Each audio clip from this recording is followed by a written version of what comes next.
Hi, you are listening to the Conflict and Development in Africa podcast. This podcast is for policymakers, governments, researchers, students, businesses, and anyone that is interested in conflict and development issues in Africa. On this podcast, we hear from experts from across Africa and the world.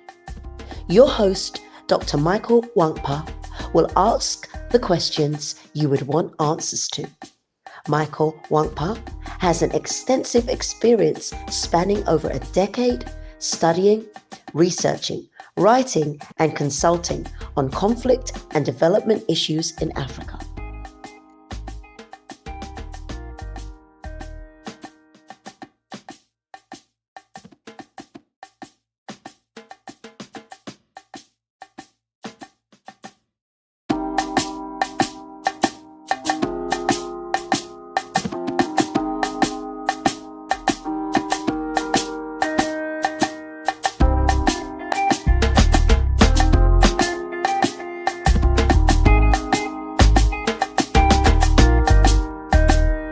Hello and welcome to another episode of the Conflict and Development in Africa podcast. I'm your host, Dr. Michael Nwankpa. Today we're going to be discussing the Kenyan-led multinational security support in Haiti. I'm joined by a very special guest, Dr. Ruth Namatovu. Dr. Namatovu is a US-based analyst of peace and security, and she specializes in international affairs for Africa. She writes for the Africa program at the Wilson Center and also for Voice of America. Ruth, you've written quite a number of excellent pieces on several African countries. I was Somalia, Ethiopia, the Horn of Africa, and the Sahel as well. I'm happy to have you join me today to discuss this topic. I'm happy to be here today. Thanks for having me. Good. So since last, was it last October or sometime late last year, the UN Security Council green-lighted the international force in Haiti. And surprisingly, for me anyways, Kenya was to lead that multinational force. We've seen over the years in Africa, which we'll get into in a minute, that we've seen African-led peace operations, but these operations have generally been within the African continent. But we're seeing, this seems to be exported outside of the continent. What do you make of this situation? Well, Kenya has been supporting UN peacekeeping missions since 1988. So first, I think within the region, they first began their peacekeeping mission in Rhodesia, which is now the current Zimbabwe, in 1979. But from 1998, they began supporting UN international peacekeeping missions. And they were first deployed in the UN mission in Iran and Iraq. And then since then, they've been sending military observers to several other UN peacekeeping missions. They've been to Namibia, Croatia, Liberia, Sierra Leone, Mali, Darfur. They were also in Bosnia. They've been to Kuwait, Western Sahara, Mozambique, Rwanda, and Angola. So they have a history of sending military observers. But this specific one for the Haiti, of course, would be a little confusing as to why. But my thinking is that since they've been receptive to any sort of peacekeeping, when an invite was sent, they could have accepted it. But also, originally, the Haiti government with the former prime minister had requested the United States to deploy to help them quell the gangs there. But then the United States said no. But the United States then decided to float the idea to the UN Security Council to find a multinational force that can be deployed there instead of the United States. So my thinking that since Kenya is a great ally of the United States, either Washington could have asked Nairobi if they could do this, or Kenya could have just raised up their hand to say, listen, we've done this before and we are here, even though most of their deployments were military observers and not the direct involvement of the police. The only police that I really know that now is deployed in Somalia, and these are individual police officers that help train the Somali army. I mean, the Somali police forces. So I think they are riding on that to expand into proper. I don't know. This is not peacekeeping. This looks like peace enforcement. It's not peacekeeping in Haiti. So I think now they are also trying to test out their own police force on what they can do.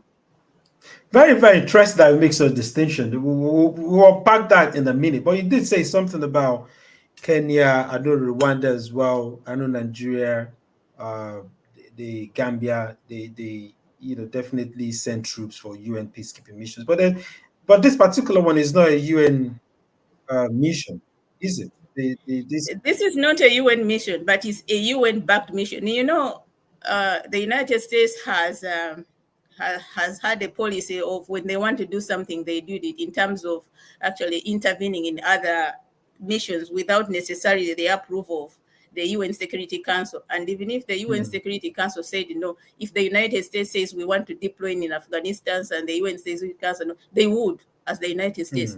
But this time round, the United States decided to use the UN Security Council to get backing, to set up this multinational force, so that a force that goes in there, of course, has to get funding from the UN to be able to quell the gangs there.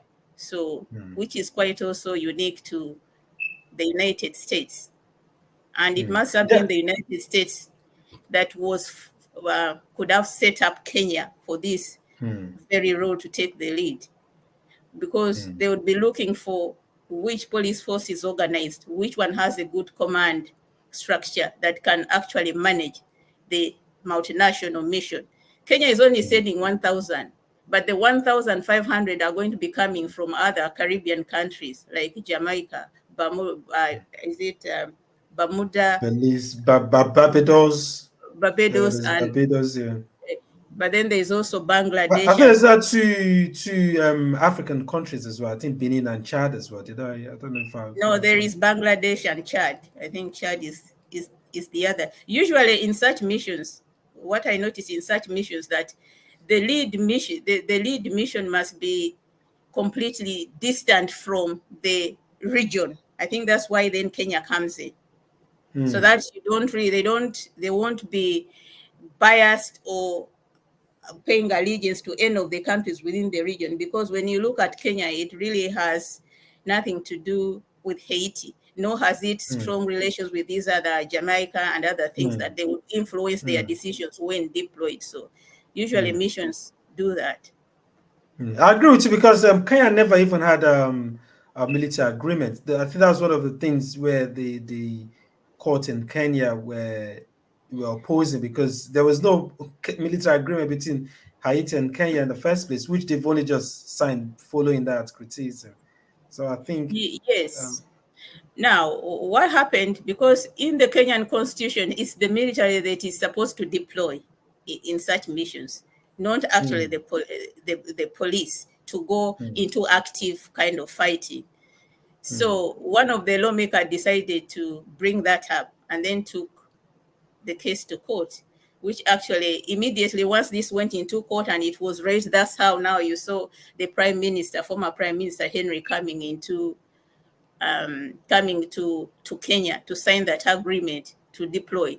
And within international intervention, once the host country accepts the intervention, then it's okay. You're not breaking any rules. So when they sign that memorandum, then everything moved. Unfortunately, he had to resign because the gangs were not happy and people were protesting. He had to resign, but I'm happy now that it's still happening with the transitional government that is set up.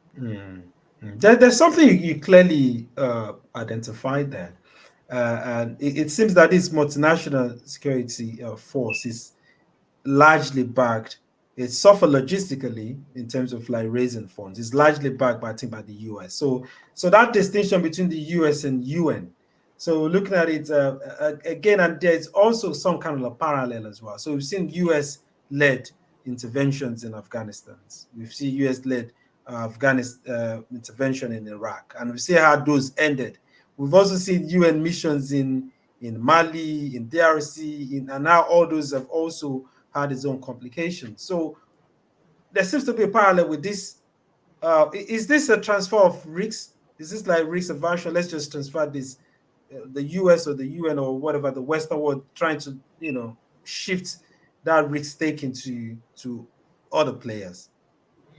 Yeah, peacekeeping missions have completely changed from the traditional peacekeeping that we know. Before then, for any intervention to happen for peacekeeping, there must have been a truce and agreement signed between the warring parties, to let people come and deploy. The case of Haiti, that's not the case. So there is no peace agreement there. So that means peacekeepers can't just go in. But then there is under, I think, chapter 7 of the UN Charter where they can do peace enforcement. So once the host country accepts the intervention, then it happens. Of course, we have seen the African Union mission in Somalia, for instance. When that mission started in 2007, when the first Ugandan forces deployed there, most people said this mission was dead on arrival. Nobody thought that these African forces would actually be able to fight Al-Shabaab. And they were completely surprised the way the UPDF worked, and then other forces had to come in to join them later today to make Somalia what it is today. So while their fears of going into Haiti, which everyone has, because gangs, these are irregular forces. They're not professional. They don't care what you do as long as they can make any significant damage. That is what sells them across the newspapers. If they had to bomb or do something or kill peacekeepers, that's where they benefit from.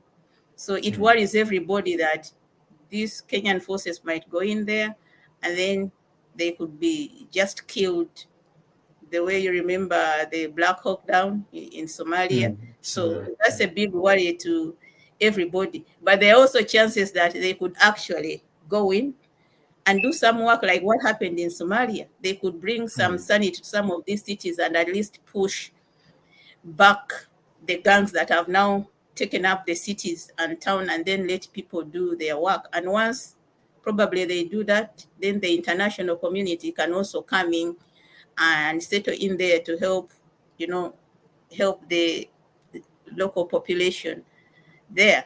You cannot tell. I don't want to predict what would happen. It could be bad or it could be good, but I know, I think for the first days, it will get worse before it really gets better. Whilst we're talking about local population and how the intervention might go, there is confusion regarding one, the Kenya status as the lead intervener in that mission, number one. Then two, the scope of such mission. Is it to just secure critical infrastructures like the airports, the seaports, or is it to, we mentioned something about peace enforcement or peace keeping? Is it about training the Haitian police? Is it about providing? So there's a whole lot of confusion regarding that. Can you speak on that? I think currently now the number one mandate they have is to quell the gangs, which I think push them out of the cities and town, try to bring order so that the current government, the transitional government, can be able to, do its duties and probably serve the population before anything else. But usually the deployment would entail keeping safe all key infrastructures of Haiti. I think, recently they were trying to take over the airport, which has now been recovered. So if they take over, if the gangs take up the airport, then there can't be any flights into that country or even any movement or to do anything. They would not even deploy. So while they have to do the key installations, but they have to really go into fighting with these gangs, push them out of the cities and towns. Once you do that within the city, allow the government, the current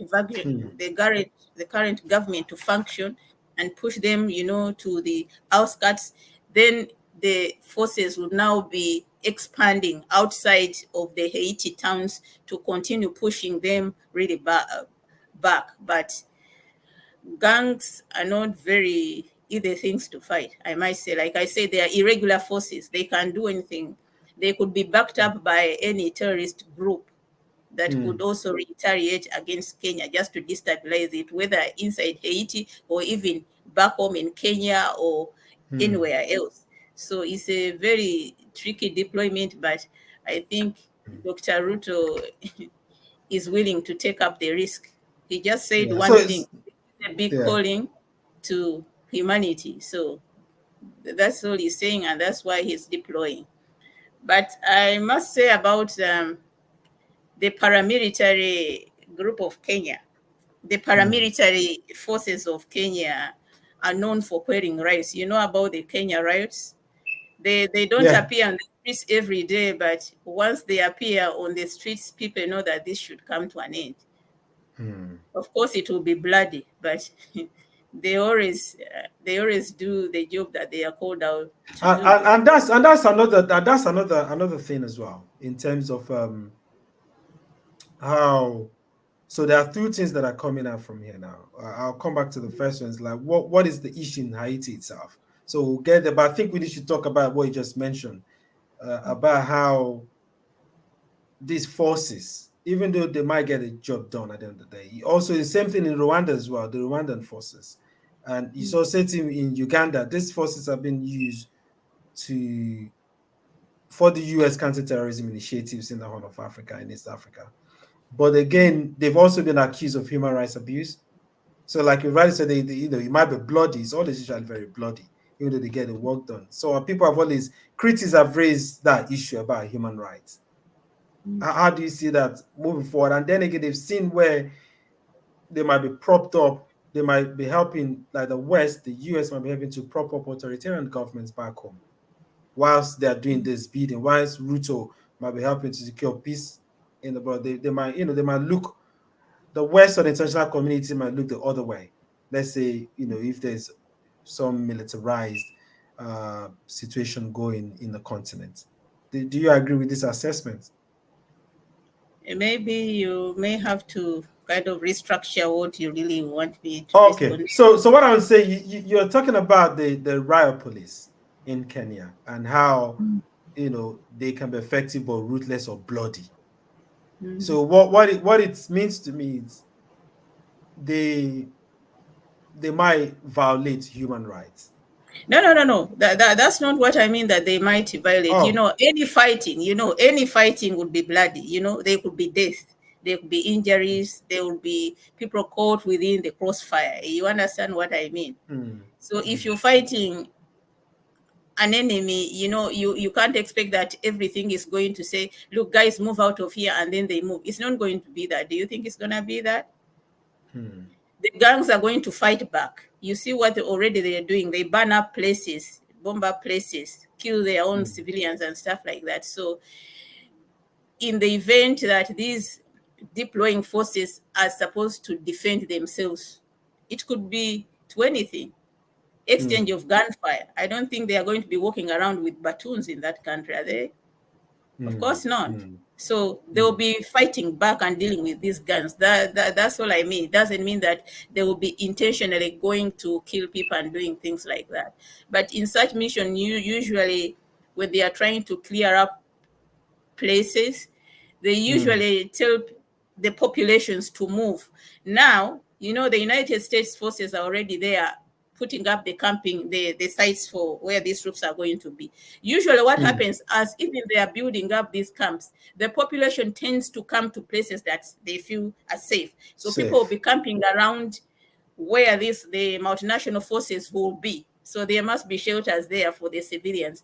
Then the places where they come from is where these forces now go to kind of deal with the gangs. That's what happens.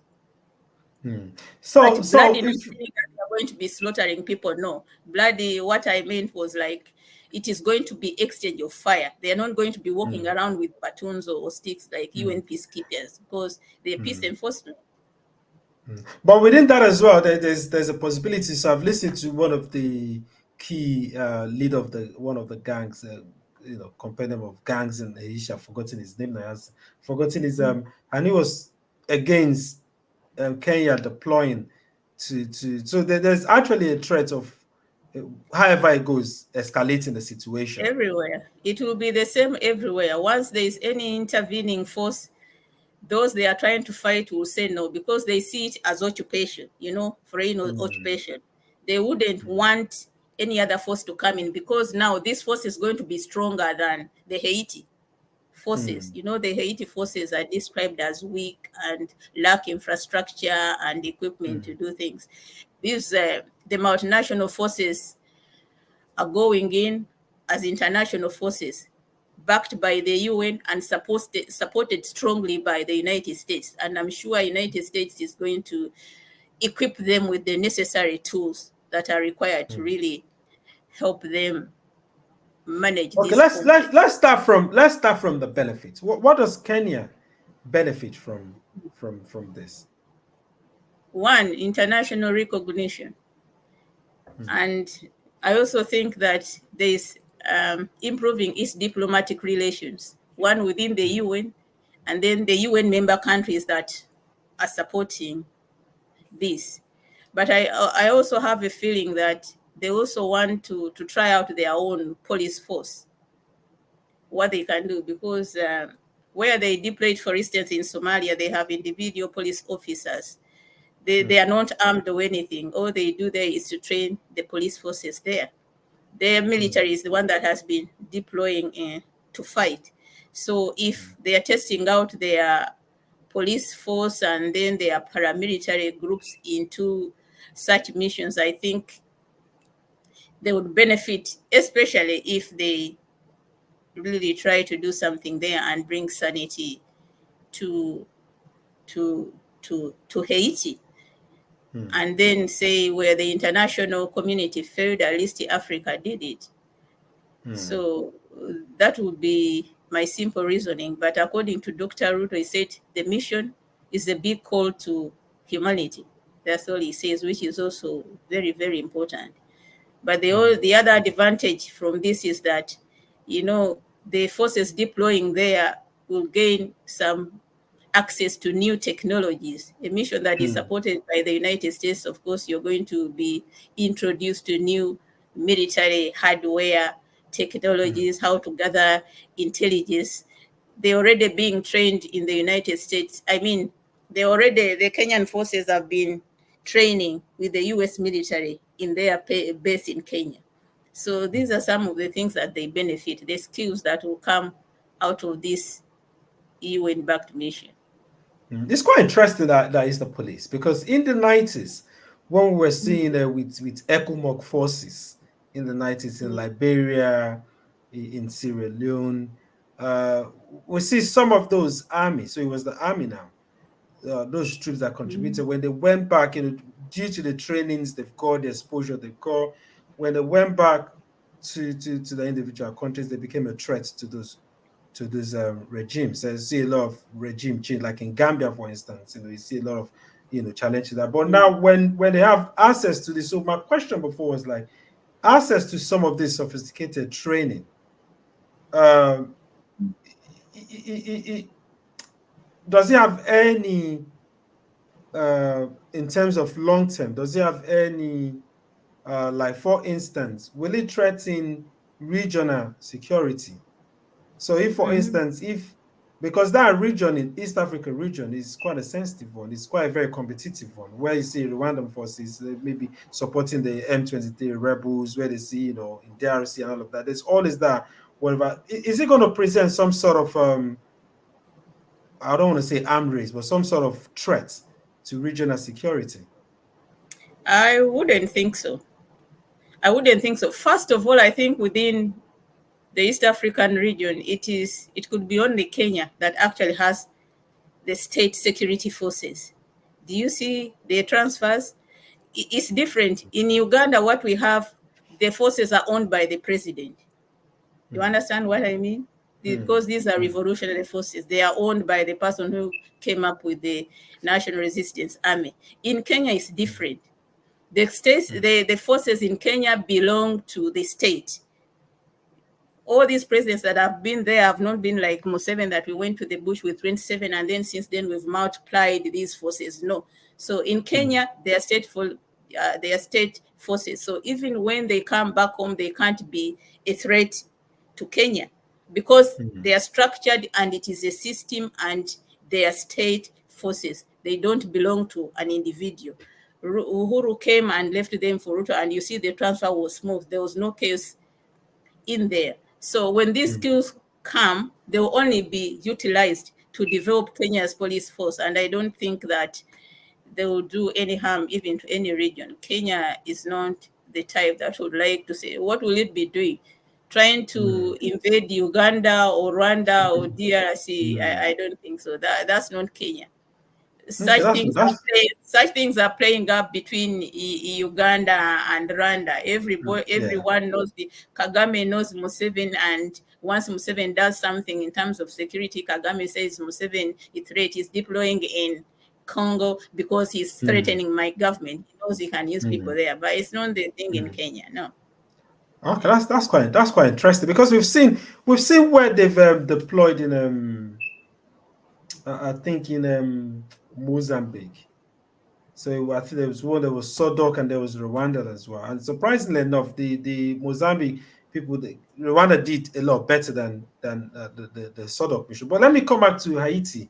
So the previous UN missions in Haiti has been, reading with scandal.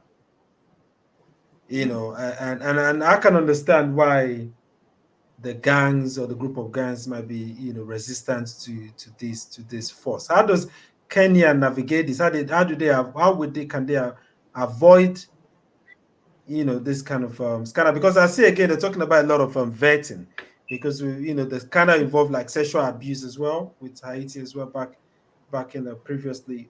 How do you see this Kenyan-led this thing avoiding such? And is that what is leading to the delay in the deployment?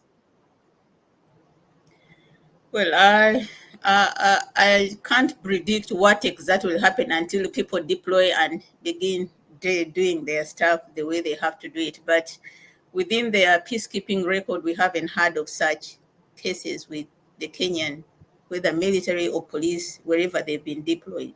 But for instance, in Somalia, so many cases of sexual abuse, violation of human rights have really been coming up, for instance, in Somalia, in line with the Ugandan forces. And these Ugandan forces have been punished for that. But there is no trace for the Kenyan forces where they have been deployed.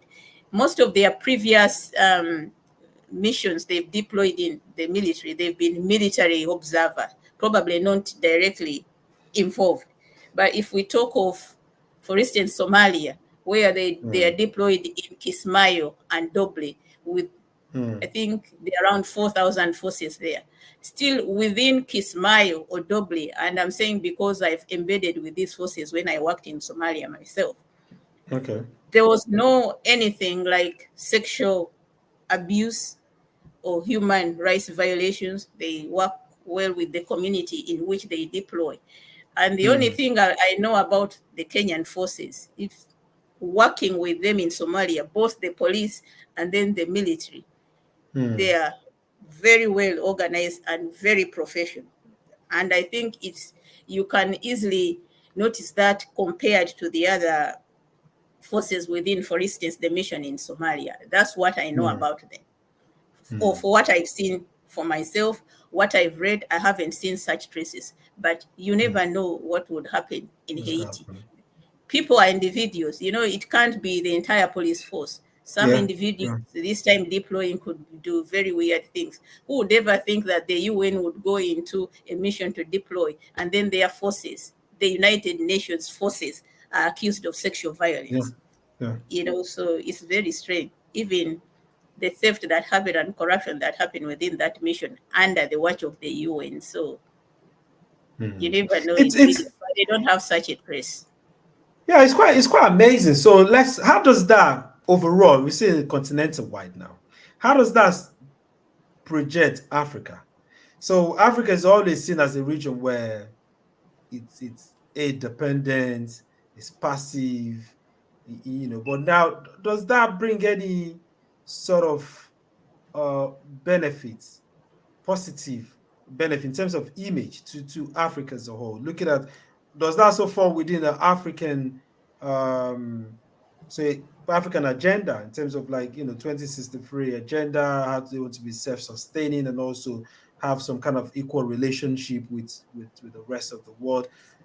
Does this offer a route to that? Does it give us a little glance into what that might be like Africa might be seen in terms of its position in the globe, in terms of ensuring or contributing to global security, global development? Does this offer a route to that? Yeah, I think so. And it's a big deal.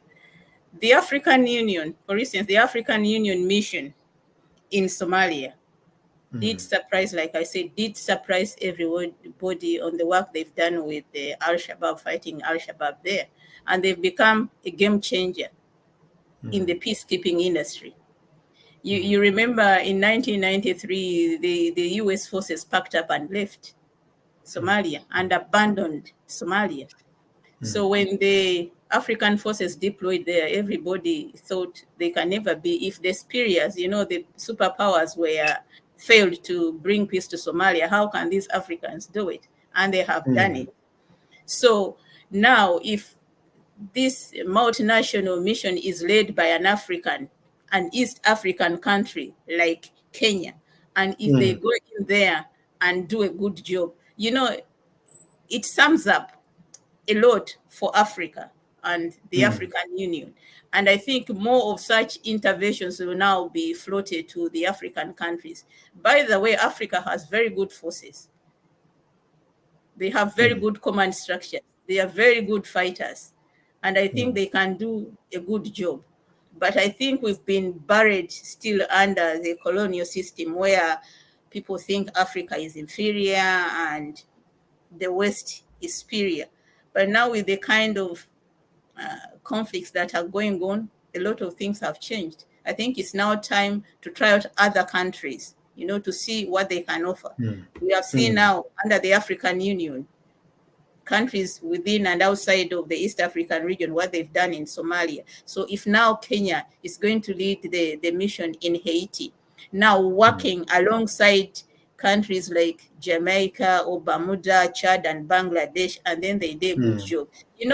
It sends a very good signal to the UN Security Council in the way now how they have to mandate missions. They should not do missions excluding Africa in any international peacekeeping mission. I think it's in the right direction.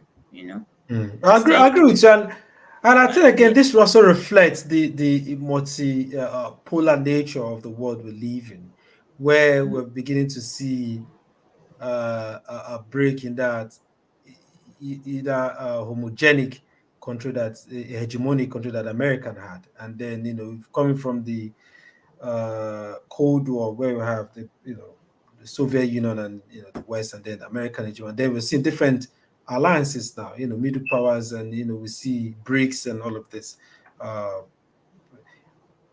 presenting us the future.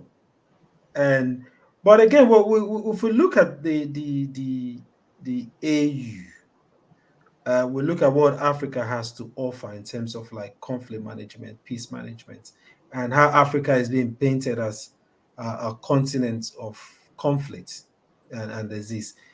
Are these just, so I know the focus on is about, we did talk about the contention between the 10. Is it peacekeeping? Is it peace enforcement?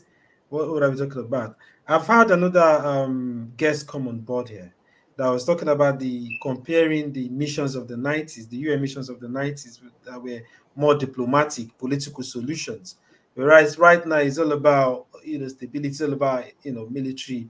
What do you think the African approach or African-led peace operations can offer to the world? Can they offer this other kind of non-kinetic, non-military kind of response to these issues? Okay, the gospel truth is that military intervention can never solve a conflict. Military intervention alone cannot solve a conflict. But military intervention preserves a stalemate. For instance, in Haiti, what is happening now, it is the gang crimes. They're using guns to fight. So when you deploy the military, it is just to help kind of contain the gangs, maybe reduce their power to whatever they are doing for the people. But above all, what is actually necessary to do is to get to the root causes of this conflict.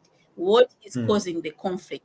Bringing the two parties to the table, talking and seeing who wants what, and then they can find peace or try to share power. That is the most important thing. But the problem with most of these interventions is that when forces deploy and fight and some kind of normalcy comes to the place where they've deployed, they rush into the state building, bringing this infrastructure, doing this, building hospitals and doing it without actually solving the actual problem. What do these gangs want? This is the thing that most people have failed to do in all the missions. And that's why there is a recycle of these conflicts. When peace forces leave, or even while they're still there, the conflict escalates into something else. It now creates phases of the conflict because the root cause of the conflict has not been solved. But once, for instance, the police force deploys in Haiti, call the gang, the pressure put on the gangs is the one that is supposed to force the gangs onto the negotiating table. Because if they feel the pressure, they would always say, we want to come to the negotiating table. And the situation in Haiti is different from, for instance, Somalia, where we are having terrorist groups who are against any sort of intervention and they want to bring in their Sharia law and everything. That's different. I have a thinking or a feeling that the gangs in Haiti want to be part of the government because they say governments come and don't do anything to the people. They are not helping. So there are higher chances that such gangs, once put on pressure, they can actually come to the negotiating table, say what they want. So you have to incorporate these gangs in the agreements into the political structure of that very country. And I think that can help because from what I've heard these gang leaders say, I think it's about power sharing. They have a feeling that they can do something apart from just the people who are democratically elected, and then they feel that these people are not doing anything and they are just when in leadership they are only benefiting themselves and their families and those people within government. So they have problems that are pressing them. For them, they think they are representing the people. So from the day one when I've been reading about this conflict and hearing what these gangs are saying, there are very high chances that these gangs can be brought to the negotiating table to say what they want. And I really hope that the transition government would accept such an initiative when the time comes.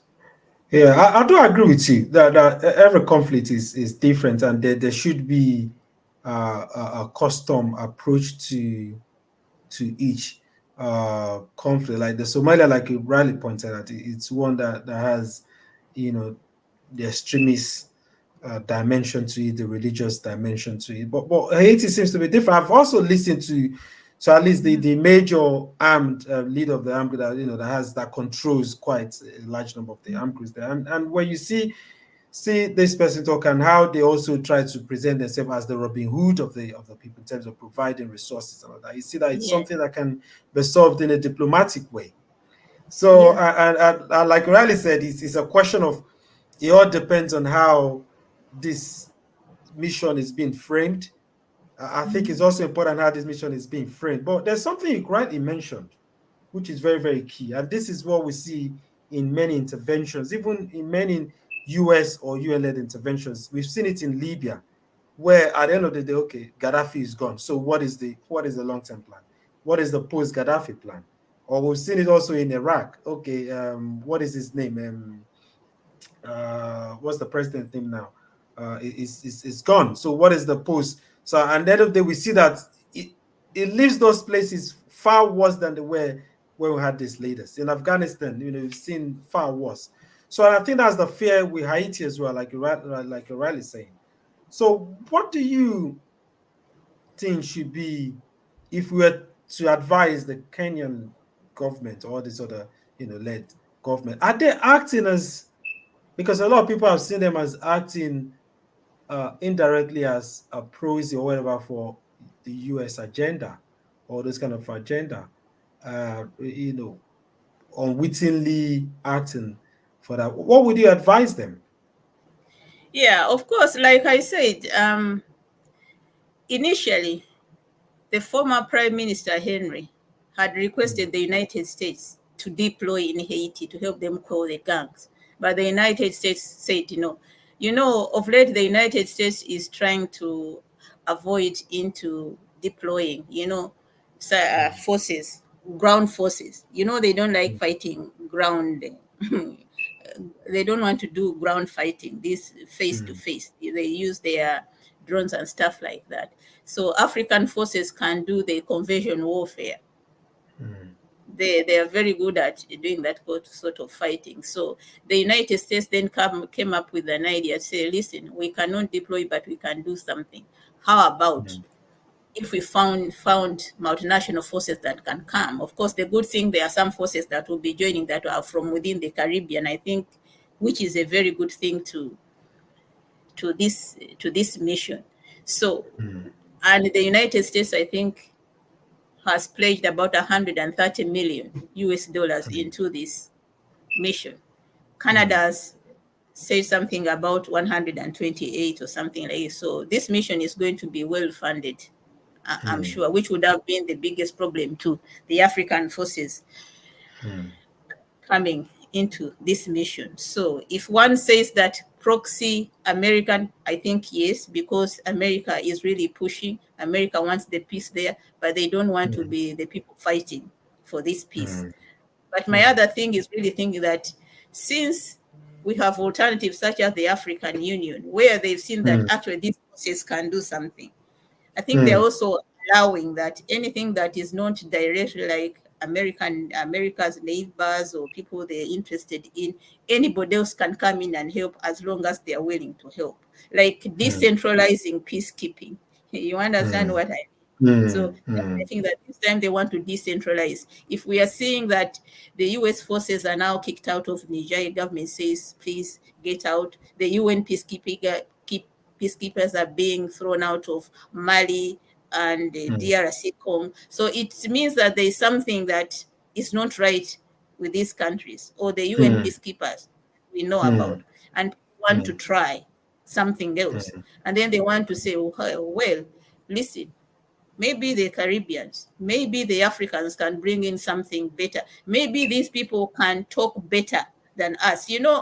Sometimes if you see countries like the United States, they might not be willing to talk too much because they have the money, they have the equipment, they have everything that works. This talking too much is not there. Africans are very good at communicating.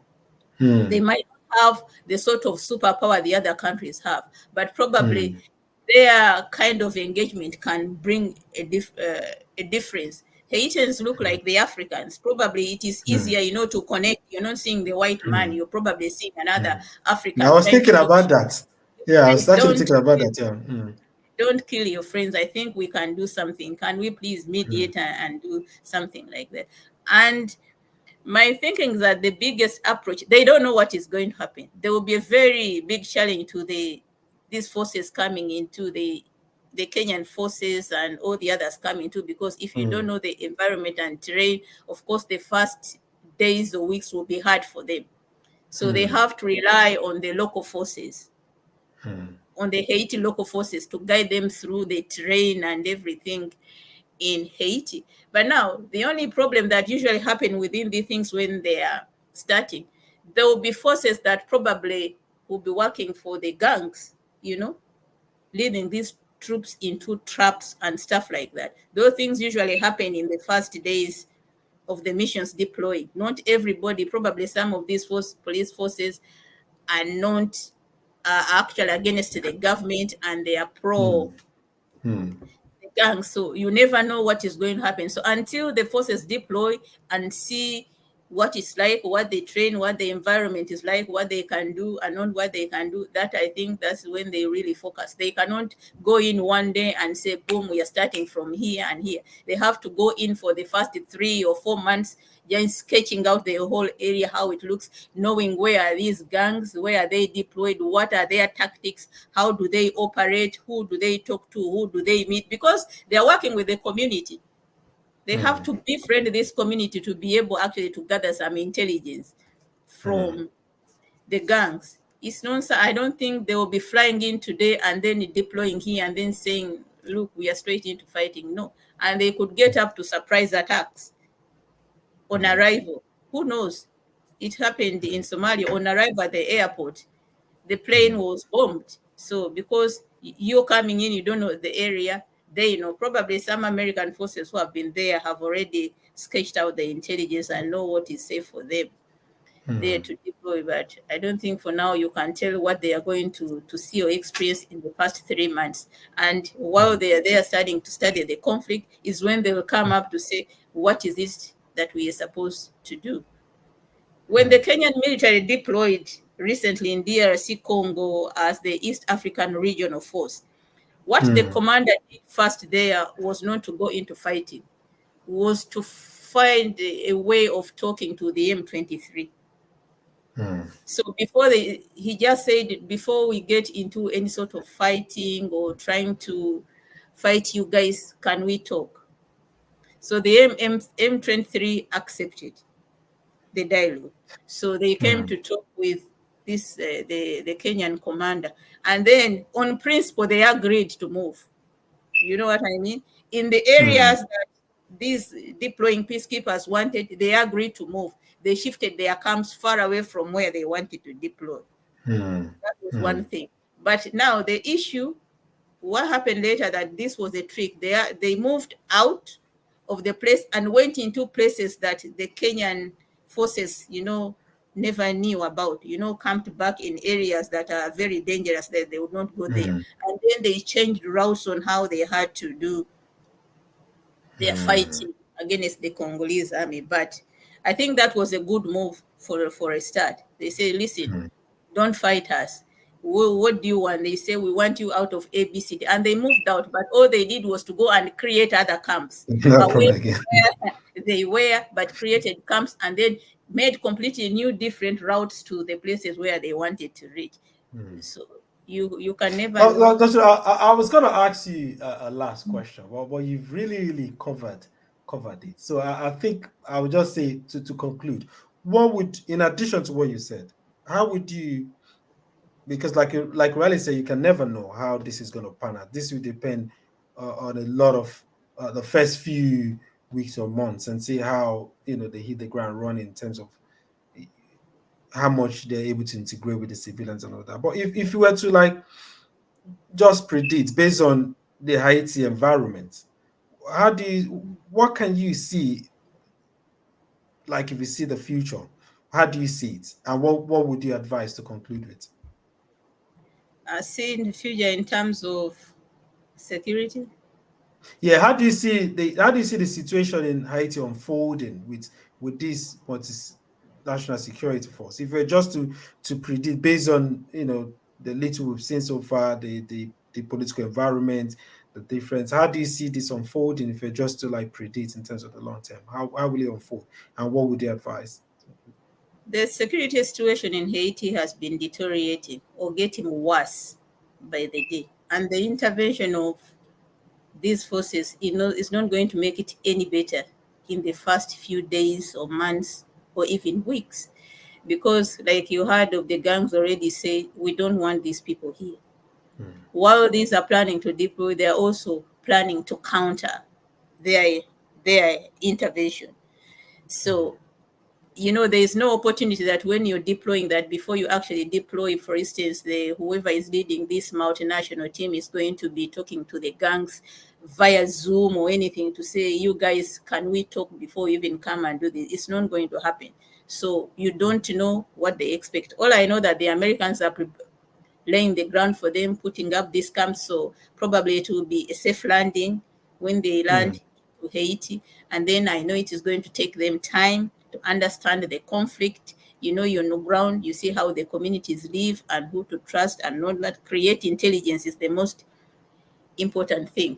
But my thinking is that it is going to be kind of tense as these troops deploy for a while before they actually get to work out how they are supposed to begin their real peacekeeping mission. And if they can land on a simple question like, can we talk? I think it will make, well, I don't know, but for some reason, I have a feeling that these gangs can really come to the table, even before all these fighting starts. But if you just go into force and not willing to get them involved in any other way, one thing they are going to be doing is defending themselves. These people are going to come in with all sorts of machinery to destroy them. And they could be few, or they could be many, or they could outnumber. You don't know if they are recruiting others now, or even the biggest fear with such groups or any irregular forces that always they have other groups linked to them outside within Haiti. They could be a terrorist group, a nation that is also supporting them and giving them all the sort of ammunition that they want. But if on any landing they say these troops are here and before we start anything, can we try to make peace? Can we try to talk? Before you even begin to fight. But this thing of peace, this thing of military intervention and getting into fighting only escalates the conflict. This conflict in Haiti, like many other we've seen, like you've seen Afghanistan, Iraq, Libya, DRC, Congo, Mali, will stay until the conflicts, until the root causes of this conflict are solved. The use of a gun or force by intervening into a conflict of another country will never be solved because this is an internal problem. You're bringing external people to come and solve it via military means of fighting. It's not going to work. I agree with you 100%. Dr. Namatovu, this is very, very interesting. We really appreciate. I really appreciate your insight into this situation. I also share your hope that it's they're able to bring these gangs to the table, and I agree with you that a whole lot has to do with exclusion and the need to be included into the whole system. Thank you very, very much for your time. We really, really appreciate. I would keep you posted once this is ready to be published, and hopefully help us share it among your network. And I wish you all the best, and we'll keep watching the scene and hope everything goes well for the Haiti people and people and the forces as well that have been deployed. Again, it was my pleasure being hosted on this podcast. I like it, conflict and development in Africa. I do a lot of conflict, so I hope I'll be on this podcast next, any other time when you Yes. invite me to talk about. Yeah, we will definitely as the months wind down, and then we see how the intervention go. We'll definitely bring you up to come and talk about the actual Thank you very, very much, Ruth. You're welcome. Have a great day. Same to you. Bye. Bye.